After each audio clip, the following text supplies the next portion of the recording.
Teleimpacto, lo que necesitas saber.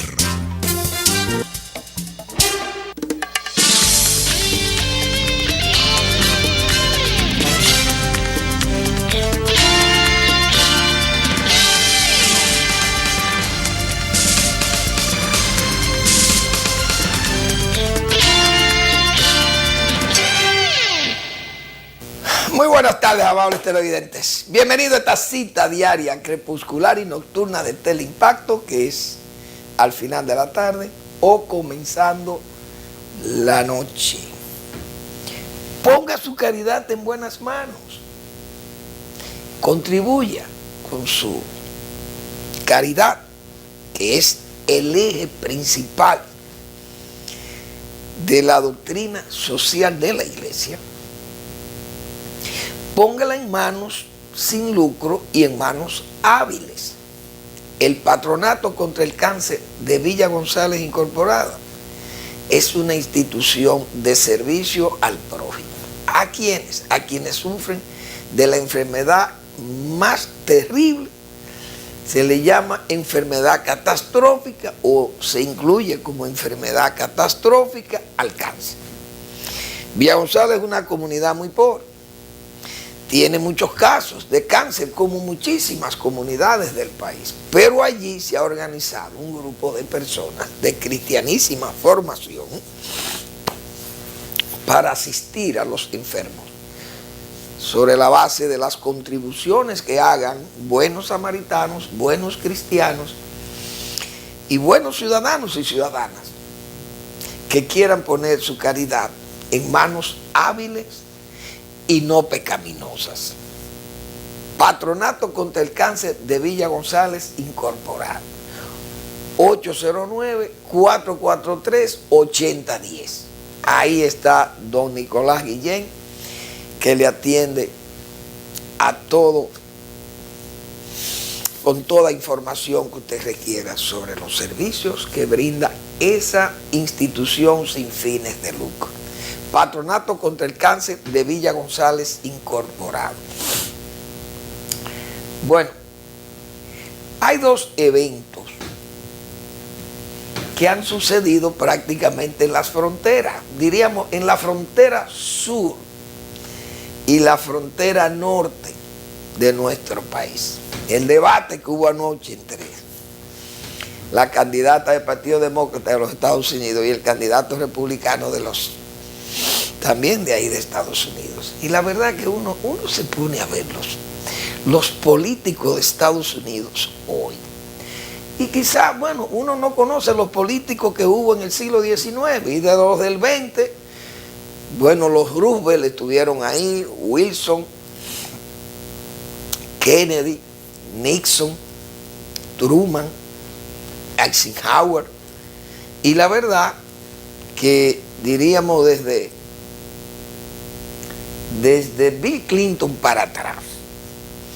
Luego vino Obama, que es una persona que tiene muy buena preparación, pero no, no parece que no era el hombre del sistema, pero encajó ahí en el sistema. Un buen discurso, una buena promoción y bueno, y una minoría que parece como que quisieron complacerle en los Estados Unidos y bueno, se dio ese gobernante negro de Estados Unidos.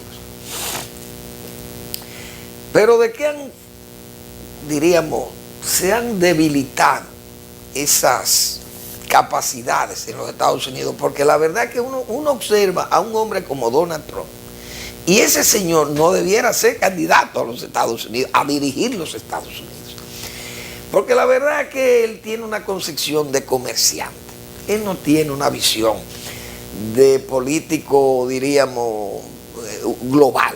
Imagínense un presidente que recoja a Estados Unidos. Es decir, Estados Unidos es el país que pone, diríamos, el patrón tecnológico en el mundo. El país que pone el patrón cultural en el mundo.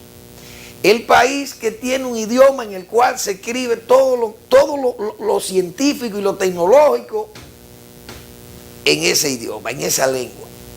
El país que tiene la economía más robusta del planeta es Estados Unidos. El país que tiene la capacidad militar mayor del planeta es Estados Unidos. Es decir, Estados Unidos, quieras o no, está montado como una superpotencia y una especie de policía del mundo, como siempre se le ha señalado, porque es un país que, aunque usted no lo quiera, lo tiene ahí y casi lo necesita, como se dice. Aunque usted no lo quiera, Estados Unidos, usted lo necesita. Los adversarios más grandes de Estados Unidos necesitan a Estados Unidos, verbigracia, Rusia, Cuba, China. Todos estos adversarios históricos, o diríamos del siglo XX, de esas tensiones políticas, de esas tensiones de Guerra Fría y todo eso, sus adversarios, Vietnam, que fue, señores, una especie de laboratorio de armas allí de Rusia, y está con lo que está pasando en Siria.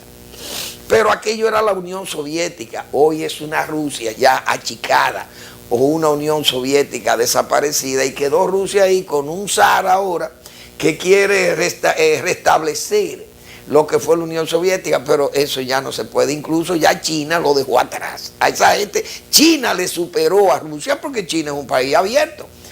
Es un país mucho más abierto, mejor dicho, que el país de los rusos, porque los rusos se han quedado allí como en aquellas estepas frísimas del Ártico. Y bueno, entonces, Estados Unidos, dígame usted, ¿cómo usted recoge a Estados Unidos y le dice, mire, posición 1860 o 1872, mire, vuelvan a esas fronteras, vuelvan a lo que ustedes eran en esa época? ¿Ustedes se imaginan que una gente plantee eso hoy? Bueno, ese es el planteamiento de un hombre como el señor Trump, Donald Hipólito Trump Mejía, como yo le tuve que bautizar, porque, señores, hay que oír las cosas que este señor plantea como políticas y que realmente no son planteamientos políticos, son planteamientos de un hombre con una visión económica, incluso con una visión económica corta, restringida a su propio territorio, porque ni siquiera luce un hombre global, ni siquiera en los negocios luce global, porque ofende a todo lo que sea exterior a los Estados Unidos. O sea, nadie, ningún país del mundo, ni siquiera Dios, y me voy a atrever a hacer una blasfemia de eso. Yo creo que ni siquiera Dios se atreve a establecer una autarquía en estos tiempos. Ningún país puede ser autárquico, ningún país se puede suministrar todas las cosas que necesita. Es imposible prácticamente. Bueno, pues el señor Donald Trump se ha propuesto hacer de Estados Unidos un país muy grande, pero aislado, solo. Una especie de encapsulamiento o de enroscamiento, que Estados Unidos se recoja, no tenga tratado de libre comercio. Estados Unidos no puede ejercer la acción, diríamos, imperial prácticamente que ejerce en el mundo entero, precisamente porque, repito, es el país que reúne todas las condiciones globales o más globales de todos los países del mundo, porque Estados Unidos, repito, tiene la mayor capacidad financiera, la mayor capacidad cultural, la mayor capacidad tecnológica, y yo diría que hasta la mayor capacidad de contaminar el mundo. Lo tiene también Estados Unidos, Gaby. Así es. Es decir, un país como Estados Unidos, usted no puede plantear políticas de achicarlo. Bueno, la base, por ejemplo, de Estados Unidos tiene una base en Finlandia, en el norte de Finlandia, que eso rastrea todo lo que se mueva por el Ártico y la parte de la zona báltica, por donde las fronteras de Rusia, por esa zona. Estados Unidos tiene base en Okinawa, base por las Filipinas, tiene bases en España, base en Arabia Saudita, en Kuwait, en Irak, por doquiera tiene, regada por todo, en Guantánamo, en todo el Caribe, en la parte de Carolina, en todo su propio territorio, tienen Guam. Esto es una Hawái, es decir, el mundo entero, Estados Unidos, aparte de unos aviones que tienen los AWAC, y toda la red satelital que tiene Estados Unidos, es decir, un país global como Estados Unidos, y Donald Trump planteando políticas de recogimiento y de que vuelva a su frontera y que los emplee, una cosa disparatada totalmente. Entonces es el hombre que es candidato. A mí, en parte, yo he dicho responsablemente, a mí me gusta Trump por el punto de vista dominicano, porque si él como presidente de los Estados Unidos fomenta un muro para evitar la inmigración, y nosotros que queremos que se le ponga freno a la inmigración aluvional de Haití para acá, no habría justificación en los Estados Unidos para impedir que nosotros hagamos lo mismo que ellos.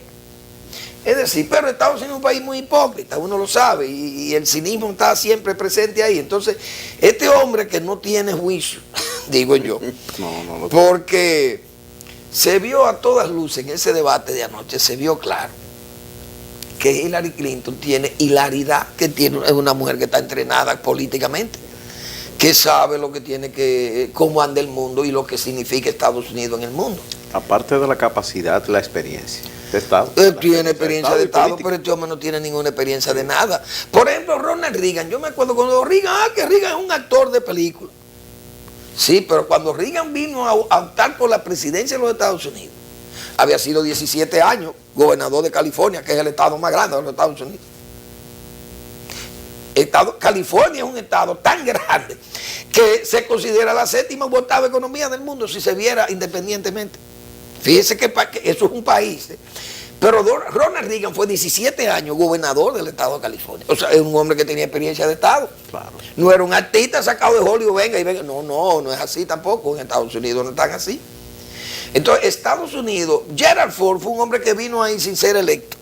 Cayó ahí, sustituyó un vice y luego como vice sustituyó un presidente. Pero ese señor había sido senador de los Estados Unidos. Es decir, un hombre con experiencia de Estado. Pero este señor es un hombre que no tiene ninguna experiencia de Estado ni nada, y entonces habla en forma y en términos realmente penosos. Y entonces todas esas cosas disparatadas que dijo en la pre-campaña, en la primaria de ellos y en ahora, entonces esta señora pues lo que ha hecho es recoger esas cosas y citárselas. Pues, bueno, eso es la política, porque ella tenía que apelar a esas cosas, citarle sus errores. Pero Trump no podía negar que cometió esos errores. Realmente los cometió, errores de hablar de racismo, de minoría, de inmigraciones, de muros, de mujeres, de las mujeres, que una mujer preñada no da para nada, que eso es lo que pide mucho permiso, que son cosas realmente que usted no se puede poner bravo si se la sacan, porque esos son recursos de la política. Tú sabes que yo no sé cómo la crónica política, la prensa mundial, es como tan condescendiente con Trump. Porque a mí me parece como el apellido me dice un trompo loco. No crea, Gaby, no, pero mira, no, porque, los periódicos norteamericanos, él no goza de ninguno. Pero, ningún periódico le apoya. Pero yo vi el debate muy desnivelado, ¿entiendes? O sea, un debate donde Hillary Clinton se exhibió como una verdadera estadista. Y sí, él como lo que es, un loco viejo. Un loco. Y sin embargo dicen como que, bueno, como que estuvo a favor de Hillary, pero señores, es una ventaja. Pero el entrevistador se veía como con cierto, diríamos, no acoso, pero sí tenía una inquina con él. Se le notaba alguna. Y él lo dijo, no, yo sé que este señor no, como que no le cae bien, sí. Pero se notaba porque le repetía, era repetitivo en las cosas que trataba de evadir Trump. Sí. Y uno se da cuenta que hay una especie de aguijoneo ahí, pero... Luego dijo en una entrevista a Fox que el audio de su micrófono estaba mal, que tampoco el entrevistador le hizo preguntas a Hillary que él esperaba que se le hicieran, preguntas capciosas. O sea, cosas muy baladíes. Sí. Entonces, eso por ese lado. Eso fue lo que pasó en el norte. Diríamos casi todos los opinantes o los hacedores de opinión pública y cosas de esto también, casi todo a unanimidad se puede decir, han entendido que ella ganó ese debate porque claro, mostró más tranquilidad, muy importante. Ella supo manejar el carácter explosivo, espumante de este hombre. Sí, pero ella se mantuvo tranquila, serena, incluso déjame fresca, hasta con sonrisa. Cuando ella le sacó el asunto de las Miss, ¿entiende? Sí. Cuando él se contuvo pero no puede contener No, porque él sí, las reacciones gestuales. Con esa muchacha venezolana, o sea, el señor tuvo problemas. Pero que antes de eso, el papá de él tuvo problemas con una señora negra que no le quisieron vender un apartamento porque ella era negra. O sea, eso fue un primer encontronazo que tuvo el papá de Trump, que son teutónicos. Porque es que esa gente son alemanes. Y esos alemanes son racistas, no por Hitler, no. Antes de Hitler lo son, en Alemania. Sí. Y Hitler le subió más el ego diciéndole que la raza aria era superior a todo el mundo y que los judíos eran una basura. Sin embargo, los judíos están ahí, que yo he dicho, más de ciento y pico de premios Nobel en manos de judíos, desde 1901 al 2007, 2006, por ahí, habían 170 premios Nobel judíos.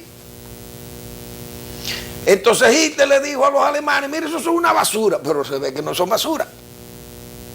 Y eso es escoria humana, y esos alemanes siempre se han quedado, son teutónicos, y vienen desde la época de los hermanos, y los germánicos, y eso lucharon contra Roma, y bueno, los bárbaros. Ahora, también ella, Hillary, sufrió, como te digo, realmente como un insulto del propio Trump cuando le dijo, tú eres muy débil, como que tú eres... O sea, la quiso disminuir como mujer. Sí. Es decir, que una mujer es débil para dirigir a Estados Unidos, que tiene que ser el trabajo de hombre, el de presidente. Y realmente él se veía que estaba disminuido, el propio Trump. Sí. Cuando tuvo que apelar a señalarle esa debilidad, porque no fue por la enfermedad de ella, no. Él lo quiso decir, porque yo soy un hombre y eso es una mujer, y las mujeres no dan para esto. Eso fue lo que él quiso decirle. Aunque se podía interpretar que le decía que era débil por los asuntos de la enfermedad que había pasado previamente. Es decir, cosas de ese tipo, pero que un hombre entrenado, cuando usted ve un John Kennedy, por ejemplo, y un Richard Nixon, usted veía políticos. Sí. ¿Tú me entiendes? Usted veía políticos. Usted ve, por ejemplo, pero...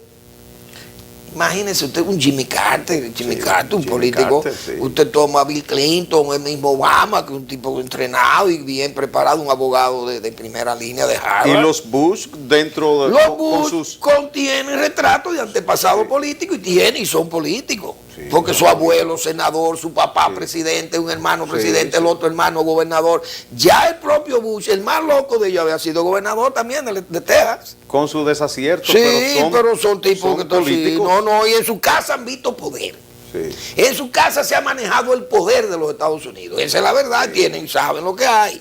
Y su papá fue un director, fue embajador en China. Y luego director de la CIA, vicepresidente con Reagan 8 años. Sí. Y después 4 como presidente. Sí. Y además su padre era senador. O sea, vamos a poner la cosa en su lugar. Y sus hijos, desde luego, no podían salir peloteros. ¿Verdad que no? Los Bush no podían salir ni que peloteros, ni jugadores de basquetbol, ni nada de eso. Son todos políticos. Porque eso fue lo que aprendieron en su casa. Eso es el trato de antepasado político. Lo tienen los Bush. Esa es la pura verdad. Por más estúpido que Lucas, ¿cómo se llama? Donald Trump. No, el Bush. W. Bush. Sí, bueno, doble. ¿Cómo? Sí, ¿cómo? Porque que George W. Bush. George W. Sí, George W. Bush, el hijo. El papá es un hombre con más juicio, desde luego. Sí. Pero él se desempeñó, fue presidente 8 años de los Estados Unidos. Sí, 8. Aprende aunque sea empujones, como se dice. Pero esos tigres pasan también con... yo creo que él estudió en Brown o en Yale, no sé, en una de esas universidades, pero ahí también ayudan, empujan ahí a los ricos. A los poderosos lo ayudan también, porque donde quiera ayudan, como dicen. Sí. Eso es la verdad. Bueno, el otro evento es el del sur, en Cartagena de India. Que vi a Cartagena, señores, Cartagena, una ciudad. Yo estuve en Cartagena hace mucho tiempo. Yo he ido también. Y Cartagena, de los pocos, yo me acuerdo que de los pocos edificios elevados, yo me quedé en uno de ellos, de los más altos, que era un hotel. Ese hotel se llamó Las Velas. Yo no sé si todavía está. Creo que fue un edificio que lo construyeron como apartamento, pero luego lo convirtieron en hotel. Yo me quedé ahí, el Hotel Las Velas, altísimo, una cosa grandísima. Pero era una Cartagena, no se veía esta Cartagena, pero ahora es una metrópoli, que yo estuve viendo las imágenes de Cartagena. Y yo entre mí, yo decía, señores, vi a Raúl Castro ahí, bien. Pero Cartagena era un barrio de La Habana antes, podía ser un barrio de La Habana, igual que Ciudad Panamá, Ciudad Trujillo, eso eran barrios de lo que era La Habana en el 60. Ah, claro, sí. Y hoy estas son metrópolis. Y La Habana parece que se detuvo en el tiempo, está detenida, está en 1898, como la dejó España. ¿Usted está oyendo? España dejó todos esos edificios que están ahí en La Habana Vieja, que es la Habana, diríamos, La Habana atractiva es La Habana Vieja. La Habana Vieja, sí. Porque tiene unas edificaciones góticas y una cosa de aquella arquitectura y aquellos ensamblajes coloniales. Diríamos, el poder pétreo de España, usted lo ve en La Habana. Porque en Santo Domingo lo hay. Aquí están estas ciudades, Santo Domingo, pero una ciudad chiquita comparada con lo que es La Habana, aquellos palacios de La Habana. Esa es la verdad. Tú vas a Antigua Guatemala, esto toda es una ciudad colonial, antigua, que fue la capital del virreinato ahí de Guatemala. Pero La Habana está detenida en el tiempo, es decir, eso está parado, porque esa revolución de Fidel Castro paró a La Habana, que ni siquiera la pinta. Estéril, socialmente. Sí, no, pintaron ahí unos edificios porque le daba vergüenza cuando llegaran las comisiones norteamericanas con Obama, que vieran aquellas ruinas. Y la UNESCO ha tenido que hacerse cargo de La Habana y decirle, vamos a limpiar esto, porque este régimen no sirve ni siquiera para limpiar La Habana. Usted está oyendo una cosa igual. Balaguer hizo todo el esfuerzo aquí, yo me acuerdo, cheleando para limpiar la ciudad colonial. Limpió la plaza de la España, la Tarazana, la catedral, todas esas cosas ahí, esas calles se arreglaron, se adoquinaron. Sí, Balaguer hizo un esfuerzo por limpiar y arreglar. El Bicentenario fue todo remozado. El muelle, todo aquello, bueno. Pero este régimen cubano no invitó un chele en La Habana. Bueno, pues Cartagena se ve una metrópoli. Me imagino yo cuando llegan de la gente llega y ve a Cartagena, estos cubanos, pero señores, esto era un barrio, esto era un villorrio, y miren cómo está Cartagena. Porque los países han ido, todas sus ciudades han ido creciendo y avanzando. La única ciudad que no avanza ni crece es La Habana. Pero bien, ¿qué pasó ahí? ¿Qué pasó en Cartagena de Indias? Se firmó el acuerdo de paz. Hay paz en Colombia, aunque es una paz que todavía tiene sus, diríamos, ¿incierto? Sí, es una paz que tiene su entrecomillado. Sí, hay que esperar a ver qué va a suceder. Es una paz que realmente para el mundo es un esfuerzo extraordinario del presidente, que ya tiene un espacio ganado como un premio Nobel, el segundo premio Nobel de Colombia. Perdón, porque tuvo el de Gabo, García Márquez, y tendrá definitivamente el de La Paz en Santos, el presidente Santos. Porque si en Argentina Esquivel fue premio Nobel de la Paz, imagínese usted, Santos tiene más mérito que Esquivel, el argentino. Sí, indudablemente. Y incluso más que la Menchú de Guatemala. Y Arias, el de Costa Rica, que participaron en la paz de Esquipula, creo que fue que se le llamó a esa paz de Guatemala y cosas. Ahora esa paz de Colombia, que tiene sus aristas, porque se ha puesto el evento de que, bueno, señores, hay que evitar más muertes y hay que salir adelante, y Colombia no puede seguir aportando más muertos y una guerra sin sentido. Sí, todo eso es verdad. Incluso que si las FARC, por ejemplo, se veían muy deterioradas como fuerzas militares, podían apelar a una especie de terrorismo urbano y entonces crear más problemas en Colombia que los problemas mismos que creaban en las zonas rurales. Todo eso puede ser verdad también. Ahora, la forma en cómo se negoció eso, que también tiene sus críticos, hay que verla. Hay que ver, por ejemplo, cuál es el nivel diríamos, de absolución que va a tener aquello diríamos, de amnistía que va a haber para los desmanes. Hay una forma que diríamos casi hasta, diríamos, como sofística. Y es la de, bueno, si usted declara los males que usted cometió, los crímenes que usted cometió, usted queda absuelto.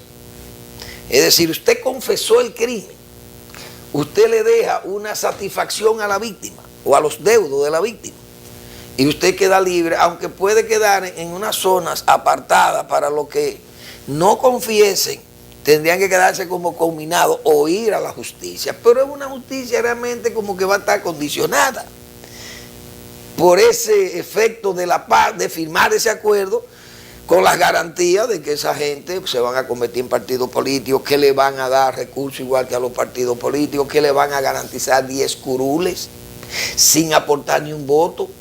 Fíjense cómo ya voceaban y el eslogan era Timochenko presidente. Es decir, las FARC van a luchar ahora por llegar al poder por vía de los votos, cosa que eso es normal, es legal y está bien. Pero hay un detalle que yo creo que va a complicar la paz para mí, pero eso tal vez me dice, no, es que Fermín es derechista, Fermín es anticomunista, ese es un derechista nacionalista de los rancios, ultraderechista, uribista, me van a decir de todo, anticastrista, bien. Se pone de ejemplo que Guatemala y El Salvador, y en Irlanda también, se firmó un tratado de paz y se llegó a firmar una paz verdadera y la paz existe. De tal forma en El Salvador que Sánchez Ferén, el presidente, era un comandante del frente del Farabundo Martí, de El Salvador, sí. Es verdad. Y de la guerra de Guatemala han subido gente, yo no sé, yo creo que no han subido guerrilleros, pero también en Nicaragua están los Ortega, o el Ortega. Y de esos países, bueno, pues han participado las izquierdas revolucionarias, esos grupos de guerra, de guerrilla. Bueno, está también el caso de Brasil, la Rousseff y Lula, que fueron presos políticos de las dictaduras militares. En Chile, la Bachelet, su padre fue asesinado.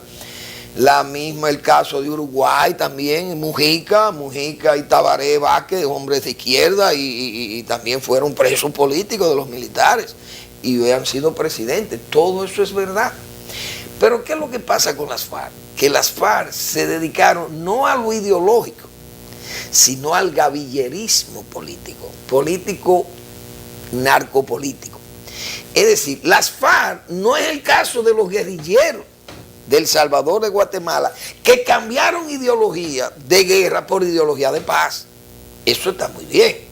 Pero en Colombia no hay eso. En Colombia son verdaderos delincuentes de las drogas que han cuidado esos cultivos, que negocian y venden y se van a quedar ahí vigilando aquello.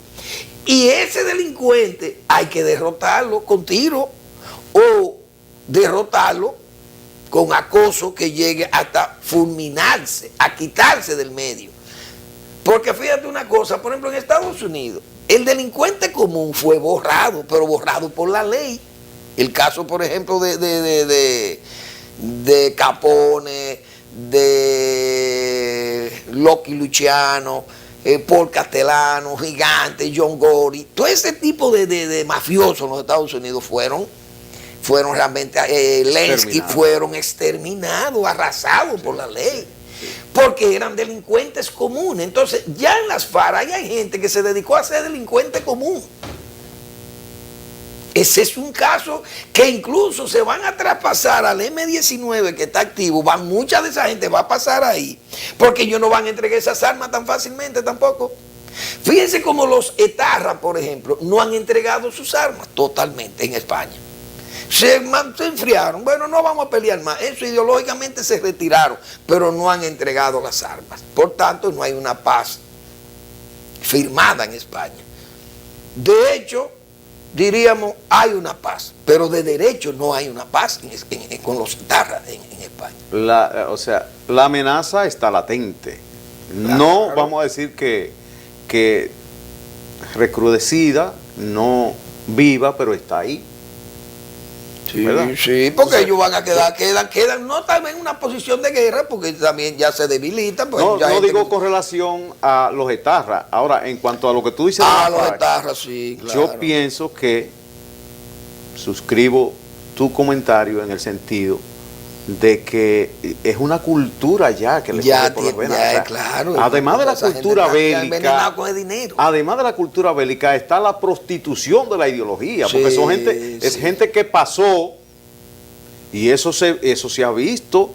¿Tú crees que esas células como donde estaba Maurice, que cometían crímenes y delitos, asaltos y robos para la revolución, si eso no se para a tiempo, eso se convierte Terminan en delincuentes En comunes. delincuentes Claro, comunes. terminan en delincuentes comunes Porque- porque ese es el problema. exacto. Entonces, Lamentablemente. lo que la FARC en los últimos 20 años Sí, sí. de la FARC, lo que la FARC estaba haciendo no era pro revolución, era hombre, no. pro Fíjate que hay un país, por ejemplo, robo, pro delincuencia. hay un país que no se ha podido establecer la paz, nunca se ha podido establecer, ni siquiera cuando los ingleses gobernaban esa zona. ¿Cuál es? Afganistán. ¿Por qué? Porque en Afganistán hay unos señores de la guerra que son unos señores tribales, regionales, que manejan el opio. Usted está yendo con el asunto. O sea, en Afganistán nunca habrá paz. ¿Por qué? Porque el opio lo manejan esos señores de la guerra. Oye, Cada región de esa, los pastunes, lo que sé yo, que los talibanes por otro lado. Entonces, ya en Afganistán se pelea por el opio, por la amapola, que es la cocaína de allá. que es peor que es más que la cocaína, Más, porque la heroína es viene de peor, ahí. sí. Imagínate, el opio y la heroína. Sí. Entonces, en Afganistán no hay forma de hacer una paz. Y Estados Unidos se le metió esa guerra allí, pero ellos saben que ahí no hay forma de establecer paz. Porque es que eso lo manejan hombres, clanes familiares regionales que le llaman los hombres, los señores de la guerra. Oiga cómo es que le llaman. Por eso tienen ejército privado y todo eso. Ellos son los que cuidan su opio. Entonces crece la producción de opio. En Colombia, por ejemplo, en Colombia hay más de 200.000 hectáreas ya, que ha crecido en más de 70.000 hectáreas la producción de coca. ¿Por qué? Porque contaron con ese apoyo de las FARC. Entonces, ahí hay gente que incluso, yo no sé cómo va, por dónde va a guardar el dinero, porque La Habana es una especie de bóveda de todo ese dinero del irredentismo de izquierda, fue a parar a La Habana.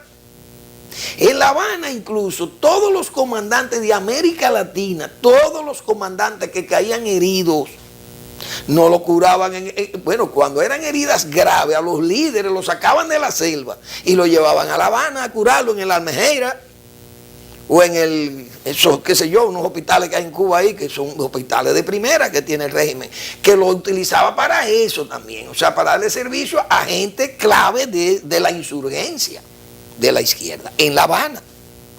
Eso es conocido voz populi. Ahora, uno sabe que hay mucho dinero de por medio entre esa gente. ¿Y dónde está el dinero de las FARC? ¿Qué banco tienen ese dinero de las FARC? Pregunto yo. ¿Dónde está ese dinero de las FARC? Porque eso no se puede guardar en baúles, porque los del Chapo se le dañaron, entonces usted no vio. Se mojan. Y usted huyendo en esa selva. ¿Dónde guardaron? ¿Dónde están esos bulos de dinero de las FARC? ¿Dónde está ese dinero? Cosa que no se ha dicho en la paz. En ese tratado no se ha dicho nada de eso. Bueno, por lo menos yo no he leído nada con respecto a los recursos, a los dineros de las FARC. Porque ¿cómo se puede mantener un ejército así de hombres y mujeres? Miles de hombres y mujeres armados, habituallados, con comida, ropa, todas esas cosas, medicina, en esa selva. Pero hay que tener un fondo enorme de dinero para usted sostenerse ahí. Imagínate, si hay indulgencia para los asesinatos, ¿qué será para el dinero? Porque Imagínate, claro, o sea, claro. es una amnistía negociada. Entonces, no hay justicia, mucho menos le van a requerir. Busca los cuartos. No, Sí. quédense con todos sus cuartos. Claro. Ahora, como tú bien dices, ¿quién sabe dónde está? Porque en las guerras, Ese dinero. Uribe es un hombre que se le ve muy derechista y hasta irracional. Bueno, porque él pudo haber también negociado la paz, es verdad, pero él estaba ganando la guerra. Y también, cuando usted está ganando la guerra y usted la quiere ganar también, usted también hay que darle el derecho. Claro, me dirán, bueno, pero que entonces es mejor la paz que la guerra. Es verdad. Japón, por ejemplo, no se quería rendir. Estados Unidos sabe que está ganando la guerra Japón y que Japón prácticamente está rendido, pero quiere seguir peleando. Entonces Truman dijo, no vamos a acabar esto. 2 bombazos, 2 bombas atómicas. Ahí se acabó la guerra de una vez. Pero hubo que tirar esas bombas. Es decir, son las cosas que uno a veces, uno sabe, el humanitarismo, bueno, hay que evitar las muertes, sí hay que evitar las muertes, pero también, ¿cómo vamos a hacer? Porque a Uribe le mataron a su padre. Las FARC, ese es el dolor que él tiene. Hay mucha gente que le pasó lo mismo, y gente que perdió sus propiedades.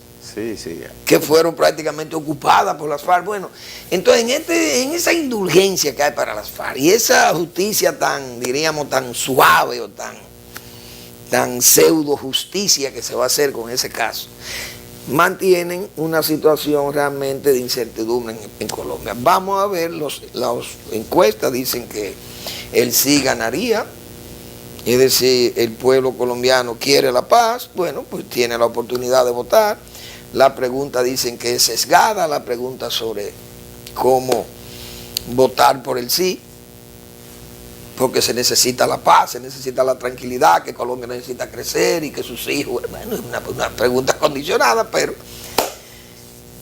el pueblo colombiano, yo aunque le no hago, es un pueblo tampoco ignorante para no saber cómo tiene que aunque votar. le hago los cuestionamientos que tú haces, no dejo de tener la aprensión. Pero creo que el tratado ha sido favorable, que es necesario, además de que hubo 4 años de negociación, o sea, que fue un acuerdo bien balanceado, bien sopesado, bien estudiado, claro, sí. Esa es la verdad, uno Sí. sabe porque 4 años de discusiones. De discusiones. Sí. Eso es la verdad. Entonces, realmente, como quiera, si el diálogo se impone y se trae una tranquilidad en las armas, un paro en los tiroteos, como dicen en las armas, bueno, pues es un resultado positivo, no hay duda de ello. Desde luego quedarán esas interrogantes, vamos a ver cómo es el comportamiento. Repito, no es lo mismo la paz de Guatemala y la de El Salvador. No es lo mismo, ni la paz de Irlanda, porque es que esto es una paz ideológica la de esa gente. Ahora, esta paz es con gente que está acostumbrado al crimen de narcodistribución, narcoproducción y narcocuido. Diríamos narcoprotección, narcoproducción y narcodistribución de una mercancía que se vende en el mundo entero y que el mayor productor de ella es Colombia. Y que quien cuida eso es precisamente las FARC. Las FARC van a renunciar, es lo que se pregunta, ¿van a renunciar a todo aquello? Hay gente que se va a quedar en la zona y que se van a quedar como en una especie de zona restringida o de zona como de zona, no sé cómo que le llaman, como una zona de compensación, algo, no sé, no recuerdo el nombre. Donde ellos, zonas, creo que le llaman zonas socialistas, algo así. No, como zonas socialistas o zonas, no marxitas, sino zonas sociales, zonas socialistas, algo parecido a esto. Que son como unas áreas donde el Estado tiene y no tiene como jurisdicción, como que tendría algún freno, el ejército y una serie de cosas. Y me luce que son de esas cosas que se van a manejar ahí, todos aquellos negocios y cerrar ciertos pasos que habrá que borrar con esa frontera de Ecuador, Venezuela, que ahí hay tanta, diríamos, tanta complicidad en esas dos fronteras también. Bueno, uno no sabe. Nosotros somos diríamos aquí unos ignorantes más de este grupo. Redondeando ya el de tema, análisis. O sea, el ser humano se resiste a perdonar y realmente hay heridas que nunca cierran. Sí, son difíciles. Pero sí, precisamente como hace tantos años, ese dolor se va diluyendo, ¿entiendes? Y el ser humano queda en más capacidad, ¿verdad?, de perdonar, aunque no olvide, pero perdona. Sí, entonces, claro. es lo que yo pienso que es lo mejor que ha sido, y por eso, como tú bien dices, a Juan Manuel Santos le cae como anillo al dedo un Nobel. Un Nobel. Le va a paz. caer ese Nobel, Sí. no hay duda. Vamos a la pausa y regresamos con otros comentarios.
Se vende en este paraíso 22.000 metros cuadrados.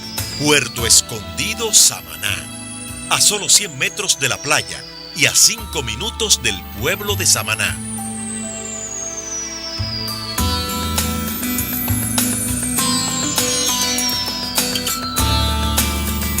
Propio para proyectos de villas o apartamentos.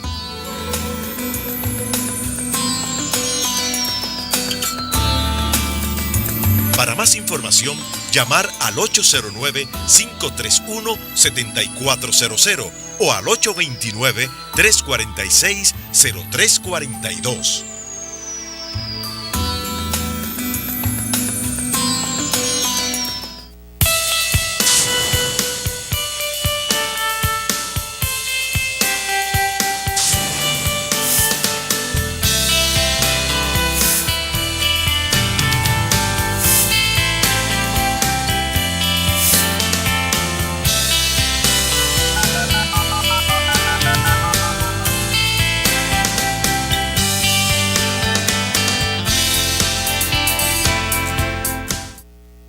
Tomando en cuenta las medidas de seguridad en tu trabajo, evitas accidentes laborales y podrás regresar sano a tu hogar y a los tuyos. Adopta las posturas para el manejo de cargas. Si la misma es muy pesada, solicita ayuda. Si trabajas sentado, mantén tu cuerpo en posición correcta. Así evitas fatiga y tu labor será más productiva. Ten presente que tu empleador debe reportar a la ARL todo incidente laboral que te ocurra. Recuerda, la prevención contribuye a la salud laboral. Administradora de Riesgos Laborales, para que trabajes sin preocupaciones.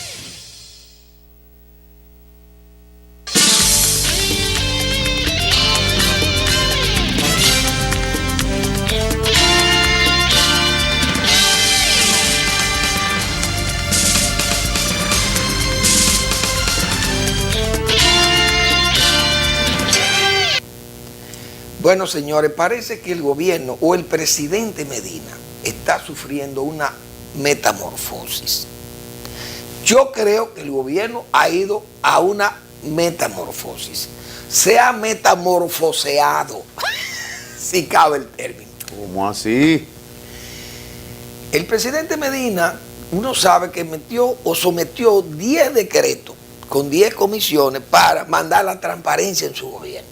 Yo decía, en esa transparencia el presidente se está cuidando de lo que está pasando en estos países. En Guatemala hay un presidente que mire cómo está. En la región completa.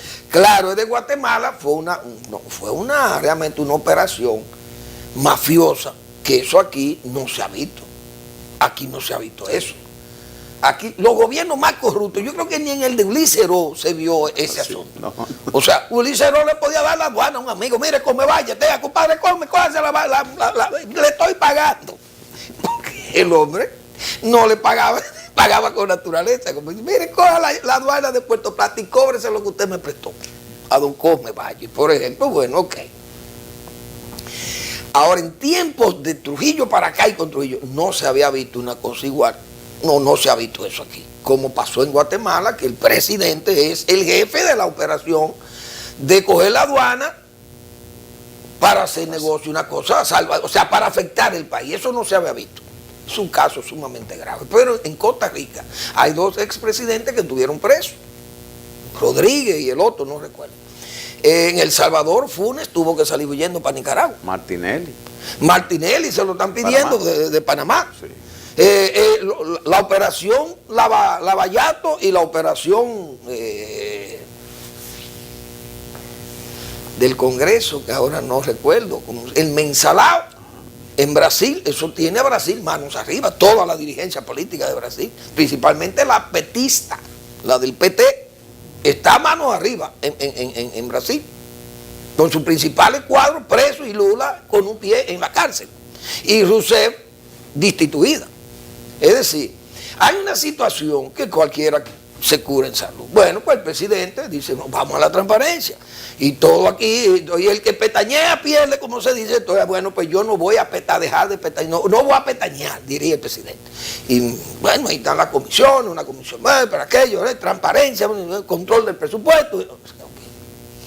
Pero ahora el presidente suelta un decreto, que este decreto, yo no sé si es echarle una canana a Bauta Roja, que es el que va a dirigir esta operación.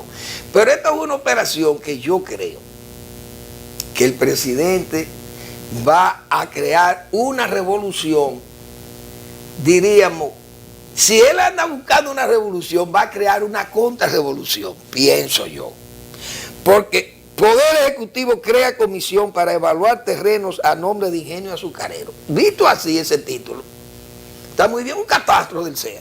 Bien, que se levante un catastro inmobiliario, a ver qué tiene el CEA, dónde están los terrenos que le quedan al CEA, lo que queda del CEA, lo que queda Eso del CEA. ese viene siendo de Ahora, hace ¿quiénes compraron el CEA y quiénes desguazaron el CEA? Toda la clase política dominicana está involucrada en ese, diríamos, en ese, no voy a decir desfalco solamente porque hubo gente que compró y pagó, porque el CEA tiene una inmobiliaria y vende. Y usted paga y hay una comisión que es la que traza la política de venta, digo, el consejo es el que traza la política de venta, pero hay una comisión que evalúa los terrenos y que incluso indaga los precios por vía del catastro y de empresas privadas que dan los valores de los terrenos y se venden. Bien, ese catastro y ese trabajo inmobiliario se hace en el CEA. Pero el CEA se convirtió en venta ahora. ¿Qué dice este decreto?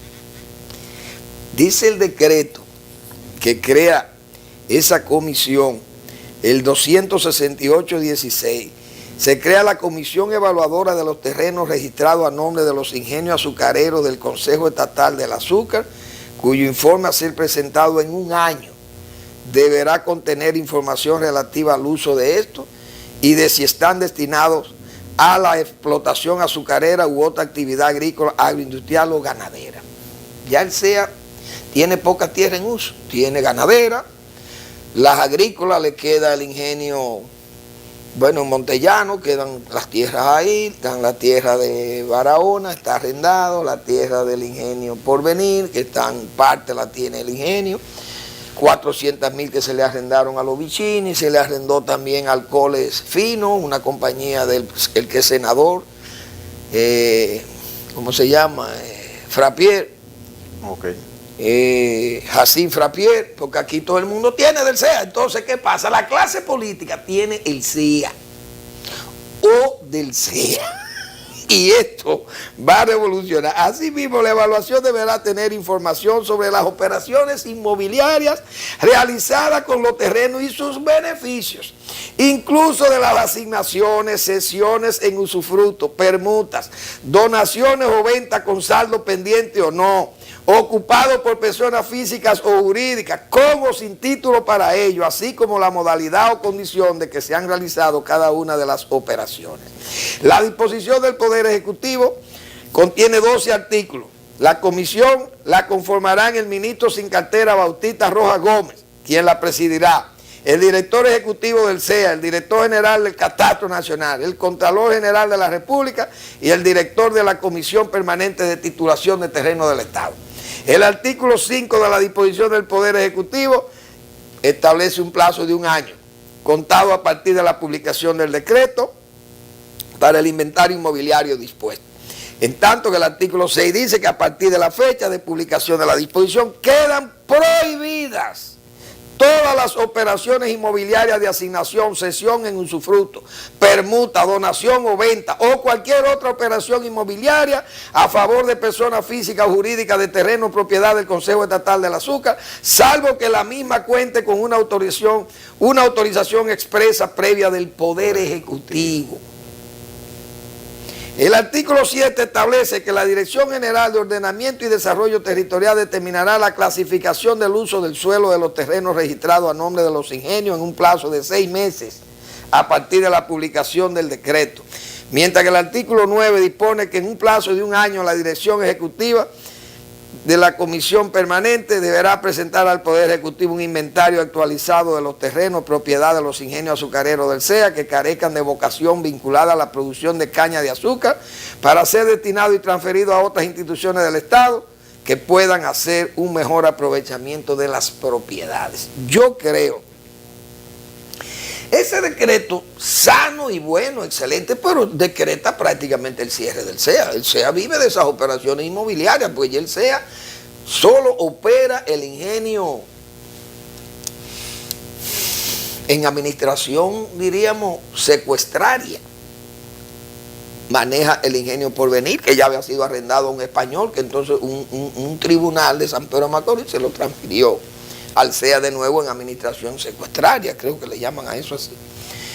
El ingenio Montellano, eso está en manos del Banco Central, porque Baninter le hizo un préstamo a quien se lo arrendaron, violando la ley de la CREP, buscaron préstamo con la garantía de ese ingenio, entonces el CEA perdió ese ingenio y lo tiene el Banco Central, porque es un irresponsable a quien le asignaron ese ingenio del norte, actuó violando la ley y hoy es un prócer del civismo o del cinismo en este país. Entonces, tenemos el caso de Barahona, que eso está arrendado, y 400.000 tareas que se le arrendaron a los Vicini. Pero el CEA vive de lo inmobiliario, sigue vendiendo, sigue cobrando. Ahora, para vender un pedazo de tierra de eso, del CEA, hay que ir al Poder Ejecutivo y pedir una autorización. Imagínense con las ocupaciones que tiene el presidente. Señores, hasta los miembros del Consejo a veces, y mire, y yo se lo digo porque estuve ahí, cuando le llevan a usted unos listones, una lista, óigame, de venta de eso, que eso es para usted ponerse loco, y usted lo mire, ya usted nada más mete la firma, como dice. Y ponerse a revisar eso es casi una locura, porque hay una comisión que evalúa aquello. Pero el CEA vive de eso, de lo inmobiliario, porque ya es una agencia inmobiliaria. El CEA azúcar no hace azúcar más que 18.000 toneladas en el ingenio Porvenir, en una actitud, diríamos, secuestraria, en una condición, mejor dicho, secuestraria. Entonces, eso prácticamente va a decretar el cierre del CEA, porque el CEA pero ¿cómo va a pagarse? Es plausible porque más vale tarde que nunca. Lógico. Mientras en todos los gobiernos eso se venía dando, como tú bien dijiste, en todos los gobiernos de todos los partidos, el desguace del CEA, o sea... desguazado, el CEA ha sido desguazado. Sí, repartido. Repartido, y los políticos, sí. Ustedes verán, por eso yo digo, ustedes verán, si esa comisión hace el trabajo, ahí van a salir los macos. No va a ser fácil. No, hay macos, hay tiburones blancos. De que 6 meses le dan al CONAU. Mire, yo le voy a decir. Al CONAU para que determine... Entrega un informe de la clasificación, tú verás. Eso viene ahí, óigame, de esos terrenos. En 4 años no lo voy a entregar ese informe. Ahí hay unos terrenos, óigame bien. Y se han hecho una serie de cosas ahí. Desde luego, van a sacar a políticos y a chiquitos, pero hay grandes, porque usted coge Panam, Cemento Panam, pues eso tiene millones de metros que se lo cogieron o le otorgaron ahí a la cañona, como dice. Y sacaron gente a culatazo limpio, pero nadie dice nada de eso. Vendido a Chile. Nadie dice nada de eso. A Chile, a Mota. Otros militares que se han cogido terreno y eso hay que, bueno, imagínense usted, y los políticos, esos políticos del PPH que se preparan, los políticos del reformismo, que ya venían desde tiempo, usted sabe que se venían, pero los reformistas ocupaban los terrenos, eso lo ocupaban, para la época de Balaguer, pero sacar un título era difícil por el SEA. Pero lo que está comprado o vendido está. Yo Pero creo claro, que lo que hay que claro, pero hay que aclararle, sí, hay que la aclararle. labor más fuerte va a ser lo que deben, cobrar a lo que deben. Cobrar a lo que deben, que hay mucha gente que Sí. se resiste a pagar. Otros negocios que se han hecho a precios viles también. Porque a lo mejor Porque ahí hay mucha gente que hay muchos directores de ese SEA que hicieron mucho hay trabajo. gente usufructuando terreno 8 años, 10 años y lo deben y no lo pagan. Aquí hay unos turpenes que tomaron un arrendamiento en compra, terreno de SEA. No lo pagaron, lo vendieron, pero no habían pagado un centavo. Y entonces van, presentan al consejo una carta diciendo, miren, yo tengo un terreno vendido, pero yo no le he pagado, yo quiero que ustedes me permitan vender sin yo pagar. Para yo pagarle. Oye, eso. Eso lo han hecho aquí. Sí. Y yo lo digo por conocimiento de causa, porque repito, fui varias veces, o varios tiempos, varios años, fui miembro de ese consejo, vicepresidente de ese consejo. Muchas cosas tuve que firmar ahí. Ay, Dios mío. Esa es la verdad. Pero son cosas autorizadas por la, diríamos, por la ley, porque él se ha operado así. Ahora, que siempre se aprovechan muchos vivos y muchos directores venales y gente, el personal de bajo, también de bajo nivel. El SEA es cuestionable de arriba abajo, no hay duda de ello. Ahora, eso va a traer, yo no creo que el gobierno, repito, resista.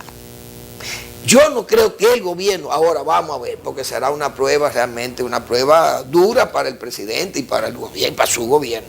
Pero yo no creo que el presidente y el gobierno resistan el análisis total del SEA en las situaciones que eso queda, porque señores, ahí hay muchos macos y cacatas, se lo digo yo.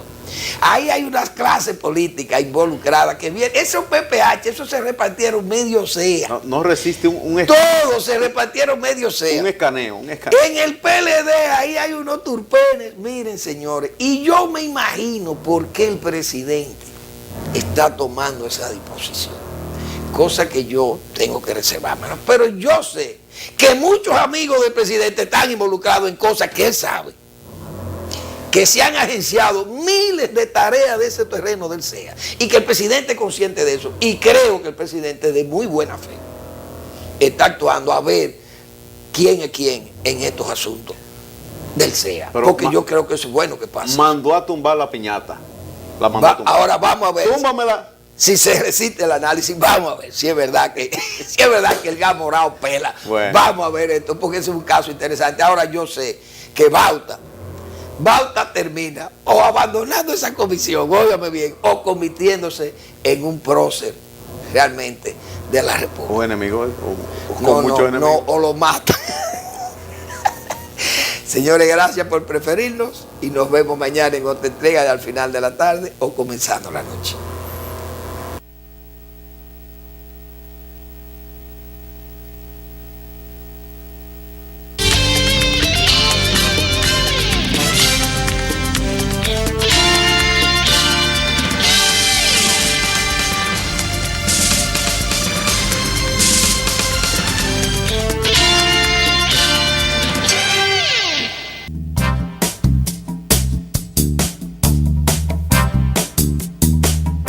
Teleimpacto, lo que necesitas saber.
creo que mi esposo era la única persona que no le gustaba que le celebraran los cumpleaños. Y en una casa como esta, que nos gusta tanto un can. Un día yo me dije, pero Consuelo, ese hombre loco con un mangú, ¡hale un bizcocho de mangú! Desde ese día, no hay un 3 de abril que no se celebre el cumple de Carmona, desde que sale el sol. Cuando la chispa del dominicano enciende, pasan grandes cosas. Tropigas, el gas de los dominicanos.